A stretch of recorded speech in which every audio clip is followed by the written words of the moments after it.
Now, ladies and gentlemen, a impromptu episode on Sunday, August the 3rd. As many of you know, I was in the middle of moving. I am actually in my brand new office, my brand new background, and I was not anticipating on coming live at all today. I was going to wait for tomorrow for yet another day of training camp, but unfortunately, we ultimately learned just about a half hour ago now, I want to say, or about 45 minutes ago, that James Cook, running back for the Buffalo Bills, has officially and seemingly began his holdout for the 2025 season. Now, based off of reports, it started with a late practice. I was super close into starting my training camp live play by play, and I did notice that Buffalo started about an hour later. I was mostly unplugged for the weekend. However, one thing I did see was James Cook walking on the sideline in street clothes with head trainer. He was also ultimately doing the exercise bike off to the side. But one thing that really stood out to me was the fact he sat down via his press conference, and when asked whether or not that he was holding in or why he didn't decide to practice, it had everything to do with the fact with business. He said business about 5 to 6, 7 to 8 times while he was on his said press conference. In full transparency, folks, we have seen this Buffalo Bills injury report for the past couple of days. And let's just call a spade a spade. This thing is practically a CVS receipt. We know how extensive this thing is. So when I saw James Cook on the sideline, I just thought maybe he may have tweaked something like during the red and blue, like, excuse me, scrimmage, right? Or maybe he was like having a vet rest day. But no, it is actually him sitting on the sideline. And he said it has everything to do with business. Now, my thing, and something I'll probably continue to ask, is going to be why now? Right? Like, it just didn't make sense. Maybe we should have been able to put two and two together because based off of his attendance during mandatory minicamp and then also going into training camp, we all thought, hey, you know what? Like he's bought in. He wants to be a Buffalo Bill. But then once you really unpack what he said during all of those press conferences, during mandatory minicamp and during the beginning of training camp, it had everything to do with I'm trying to avoid my $50,000 a day or my fines that I would be sustaining. So my question is, if you were planning on holding in all along from the very beginning, why the hell are you risking going out and being a full participant from the first practice all the way into practice 7 into practice 8? Because say, for example, that he were to hurt himself, then his hopes for a contract would have completely gone out the window in the first place. So my only theory here, folks, is this. I think why he has decided to hold in now midway through training camp more than likely has everything to do with the fact that he is seeing his teammates drop like flies. From what I understand, in Rochester, it's been very hot like these past couple of days. Like we're seeing guys go down with a lot of soft tissue injuries. We just heard that Khalil Shakir has a high ankle sprain. He is week to week. Same thing with Maxwell Hairston. I'm not sure if that spooked him and he was hoping that these conversations were going in a positive direction. And then maybe it might have been a mix of James Cook just not being happy with how those conversations were going in the first place. But lo and behold, folks, we have James Cook is now officially holding in from the Buffalo Bills. It sucks, but here we are. Folks, as you are coming in, please do me a favor. Smash that like button, subscribe to the channel, and turn on bell notifications, guys. I am live Monday through Friday, twice a week, and my full stream schedule is going to be thrown into the wolves. All right. Like, we are hitting the ground running full speed ahead for the remainder of the season. Starting tomorrow at 9 a.m. EST, and then also at 3 p.m. EST is where you will be able to catch me on this channel. But I just figured it was time for us to hop on and have this conversation, because I think this is the biggest piece of news and the most head-scratching piece of news that has come out of camp thus far. So sound off in the chat. Let me know your thoughts. We have Jack Earps has just come in with a $2 donation. I appreciate you, my friend. Thank you so much. His people are giving him terrible advice, child, with an exclamation point. Listen, a lot of Bills fans are upset about this. It's intriguing. It is very, very intriguing. Guys, right before we start getting into a Q&A segment, I got to ask. I am super nosy. Let me know where you are tuning in from. I am curious to see how far Bills Mafia truly extends. Let's get into the roll call portion of this episode. Do not be shy. I am including all of the lurkers on this chat that don't particularly like to hop in and speak. Feel free. Let me know, where are you tuning in from? Let's get a good understanding of where Bills Mafia truly is. New background is looking good. Khalil Shakir, first off, I hope your high ankle sprain works out well, but it's not done. It's not done yet. I was actually hoping that my first stream back wouldn't be until tomorrow, but it's not done. But this is the so the first touches of everything. I have an actual TV right there, so I will be able to watch all of my football games this year during my live play-by-play reactions.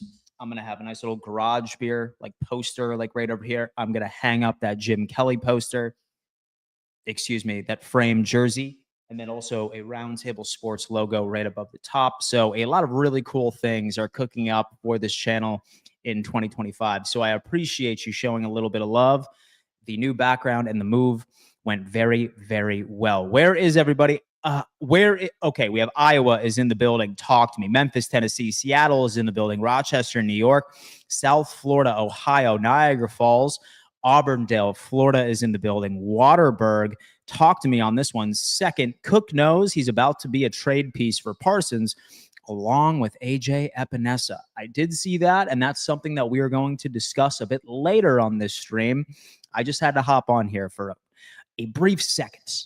So let's see. We have Vancouver, British Columbia is in the building. Austin, Texas is in the building. Atlanta, Ocala, Florida is in the building. We have Goshen, New York. Baltimore is in the building. Homer, New York. Hector, New York. Go Bills. Put Ray Davis as running back one. Many of you may even start to debate that Ray Davis should be kicker number one, since I heard that he has a damn leg. Nashville, Tennessee is in the building. Tuned in from Southwest Florida. Rainy, what's going on, man? New York, Phoenix, Arizona. Man, let's talk about this. Okay, wow. We have Guatemala in the building as well. Shout out to everybody tuning in. Let's talk a little ball here. Okay, it's because of Hard Knocks. Let's trade him to Dallas for Micah Parsons. So you bring up an interesting point. And no, I'm not hopping on this bandwagon saying that we should include him in a package to send over to Dallas for Micah Parsons. Because from what I understand, I have been a bit unplugged this weekend while I was going through my move. But I have heard a couple of things that it sounds like how Micah Parsons, or what teams he would be open to joining.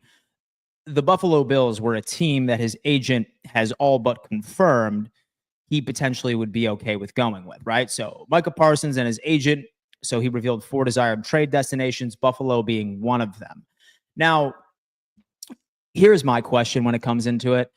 For me, I feel like we've seen this story a million times for the past couple of years, where players ultimately end up asking for a trade during this time, right in the middle of training camp. Like, we've seen it with Brandon Ayuk.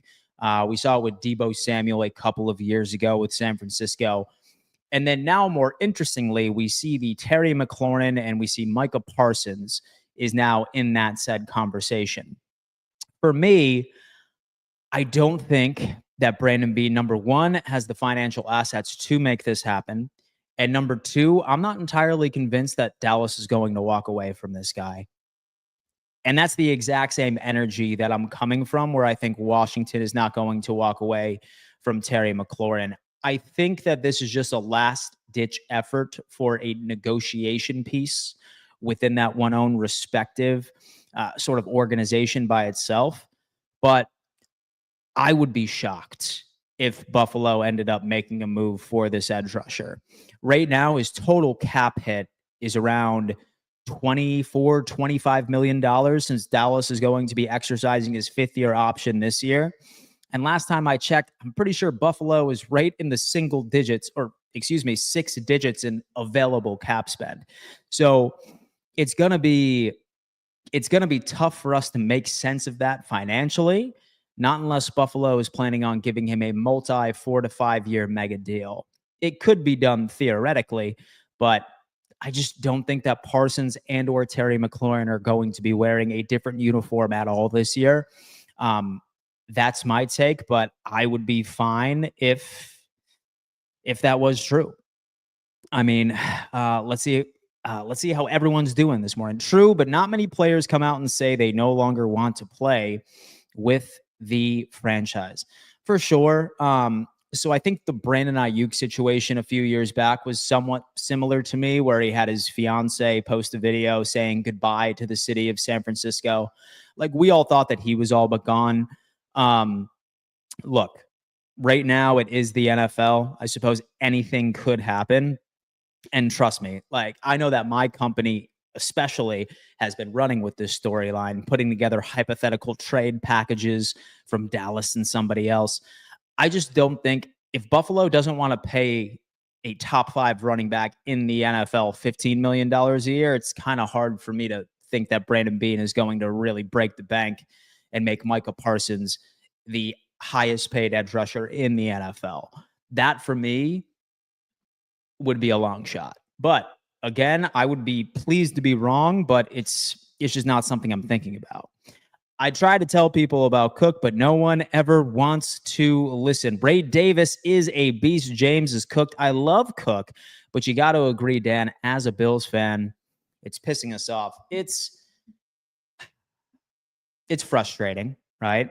It's frustrating because now I feel like I just have more questions.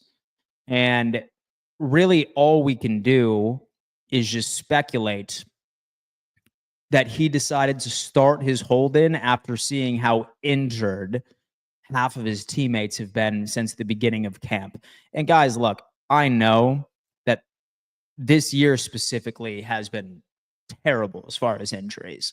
Like, we have an extensive injury report right now, but it's not something that the Buffalo Bills are dealing with exclusively. It is not something that Buffalo is only dealing with. It's really hurting the vast majority of the league right now.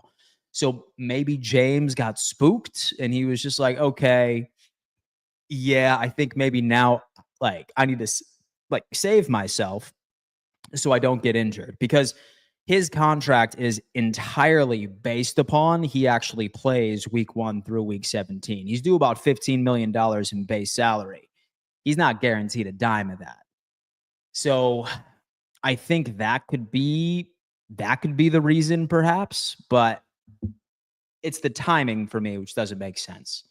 Like, why would he risk an injury to himself and be a full participant? Like, so I could see if, say, for example, that he was going out there and he was practicing, but he wasn't doing a lot of team drill activities. But from what I understand, James Cook was out there for everything. Dude was out there in all of the team drills, all full speed, all fully padded. Why did he wait until today? I think that's a question that, we may never get the answer to. Paying him more than $11 million a year is a mistake. Running backs and wide receivers are easily so replaceable. So the thing is that, so a lot of people look at $15 million a year, and I always encourage that you don't obsess over it's called the annual average value of said contract. Look at what is fully guaranteed on the contract. That is truly what a team is 100% responsible for. So say that we did ultimately end up giving him a $45 million contract for 3 years, which would basically equal $15 million a year. But we only guaranteed him 30. Technically, that would go down to about $10 million per year. And how that contract would probably be structured would be that his guarantees would only be for the first and second year and would give Buffalo an out right before the third, so they wouldn't be responsible for the remaining funds. So don't always look at the average annual value of said contracts, because a lot of the times it's not as deep as you think. It's not as deep as you think here. Dude, Cook had to stop. It's business, man. Man wants his bag. It's true, right? It's true. Like, so very oftentimes I see people in the chat say, oh, like he should honor his contract. Virtually every single job that you have ever worked in your entire life, you sign an employment contract, right? I don't think that all of us feel that same way. If, for example, we feel that people that are in our exact same line of work that don't particularly produce as well as us are getting paid more. So I definitely like to go. And so I definitely like to go out and try and humanize these guys, like when they're upset about said deal. It's no different than John and Joe working construction, right? And John, who has been on the job for 15 years, highly experienced, he's getting paid, let's say, $25 an hour. But then Joe, who just started 3 years ago, and he's a slack ass and he's not producing anywhere near John at the company down the road, is making $40 an hour. Then 9 times out of 10, you're going to want to at least be right around that range. So what I think when it comes into these players, I think a lot of people have this false conception that they have any sort of loyalty to a city, or they have any sort of loyalty to their teammates. It's a difficult pill to swallow, but at the end of the day, I don't care how much like these athletes, especially when talking to media, pretend that, oh my God, my teammates, man, like I would do anything for them. When you get to professional football, all it is coworkers. That is all it is. It's just your coworkers, man. Right? And your team is nothing but the job that you clock into Monday through Friday.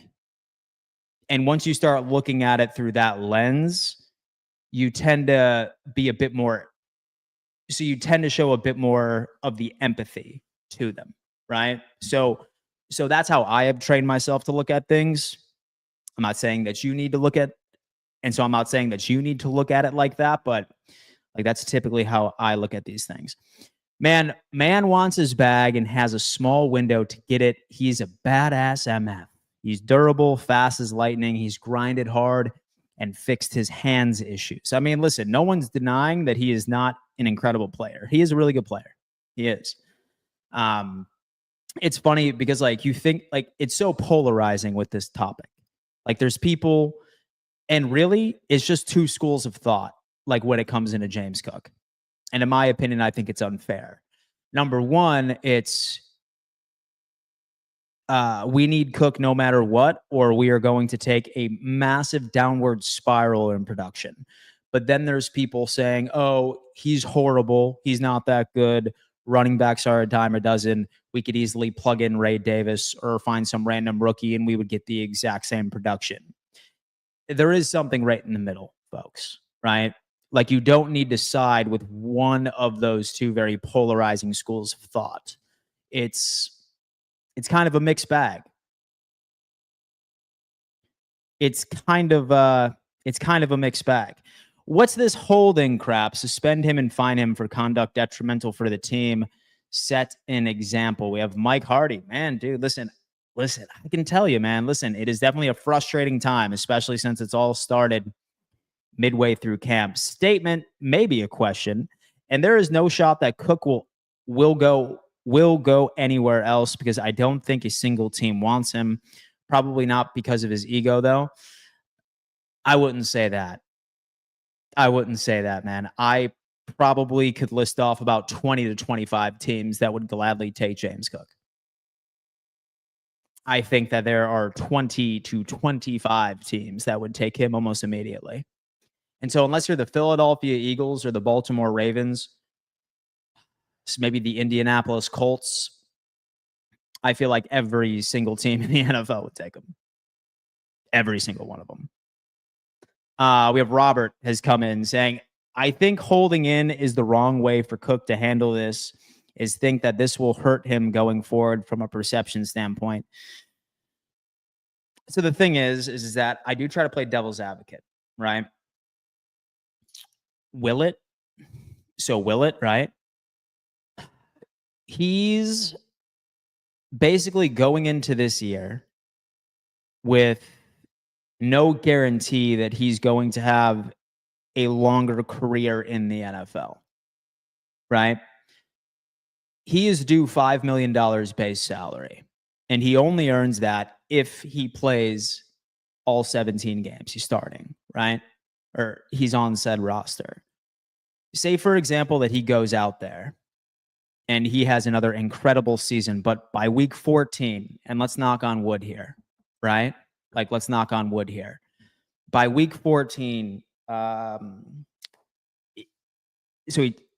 he suffers some tragic injury, like he tears his ACL. He's never getting a bag again. He's never getting anything again, especially with how the league looks at running backs. So I don't think that he's evil by like any stretch of the imagination. He's definitely not evil. So that's kind of how I look at it. It's just kind of like a false notion sometimes. You know what I mean? Let me see what we got here. We have Patriots Self. Where did you get that autographed jersey? What site? Pristine Auction, my friend. It is the best place you can go for that. Brendan Mangle has become a YouTube member. Brendan, you are the absolute man. Thank you so much. Thank you so much. I don't blame James Cook. It's tough. Like, all right. So a lot of times it's hard from a fan, especially a Bills fan, to look at this situation, or really like any fan in general, to look right at these contract situations and not make it seem like they are the bad guy. But when you look at it from a very like realistic visual, you get it, right? Like you get it.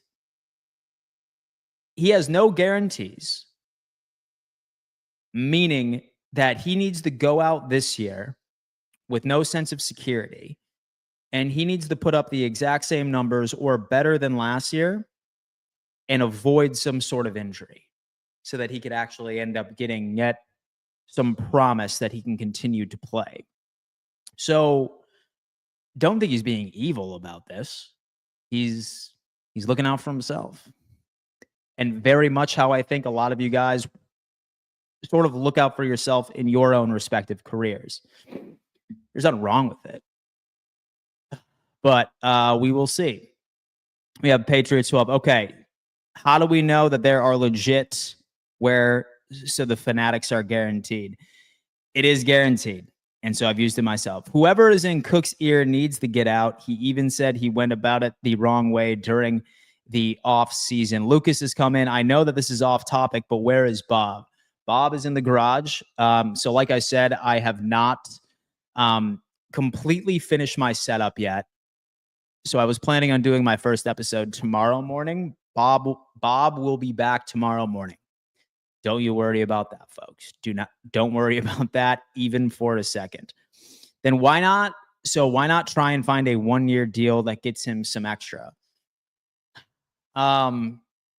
It's still not a sense of longevity. It's still like not long for a career, right? Like say, for example, that like someone came up to you and said, hey, I want to give you a 1-year contract only for 130K or something along those lines. But on August 3rd in 2026, I can't promise that you'll be here. It's sort of like a longevity thing. You know what I mean?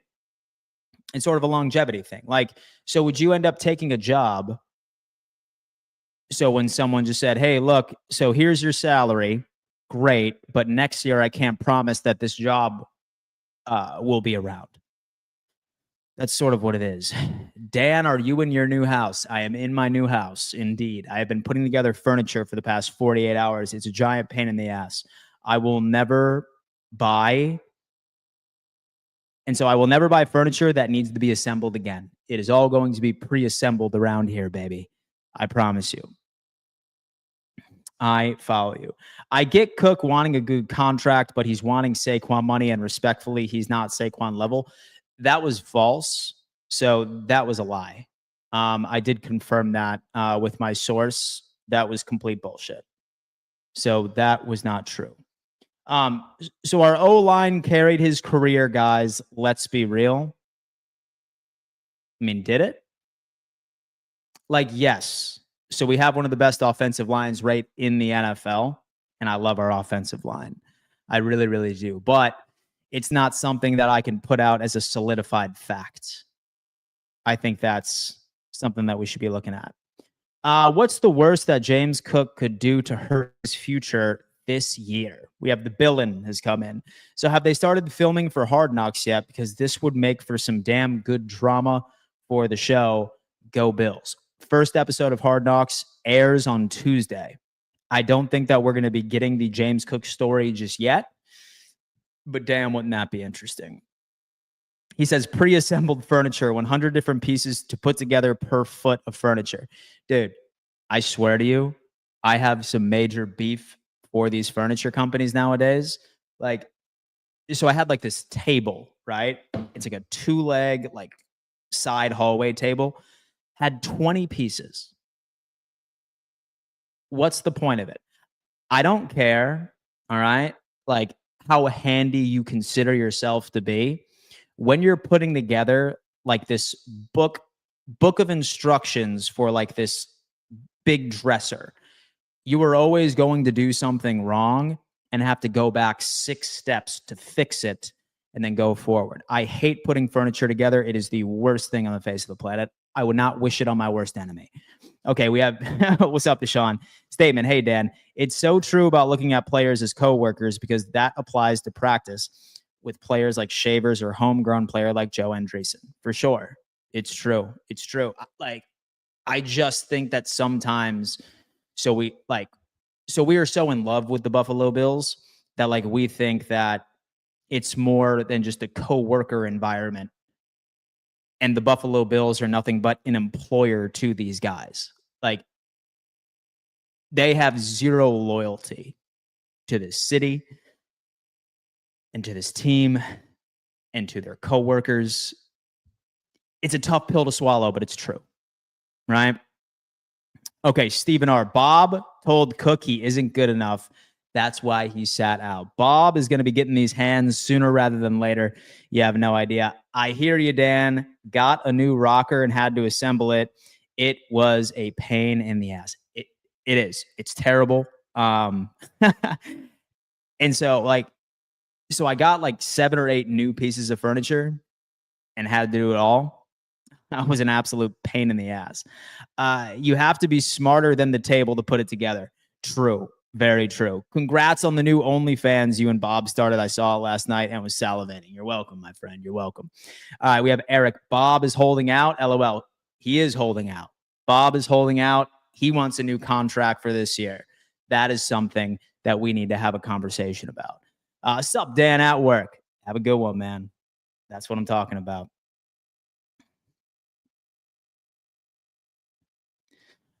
You should smack Bob for Cook holding out. Don't worry, he's gonna be getting a lot of them. What's up, Dan? What's up, man? How you doing? All right, guys, that's gonna have to do it. So, like I said, I just wanted to come on here for a quick little piece of breaking news. I will be back tomorrow for my regularly scheduled stream. We will be going for about 2 to 3 hours, like normal, at 9 a.m. EST, and then also at 3 p.m. EST. So, subscribe and turn on bell notifications. Smash that like button. I am excited to finally finish up this office space. We are going to be having yet another great episode tomorrow. I will be opening back up the Garage Beer hotline for all of you to call in. And y'all enjoy the rest of your Sunday. Peace.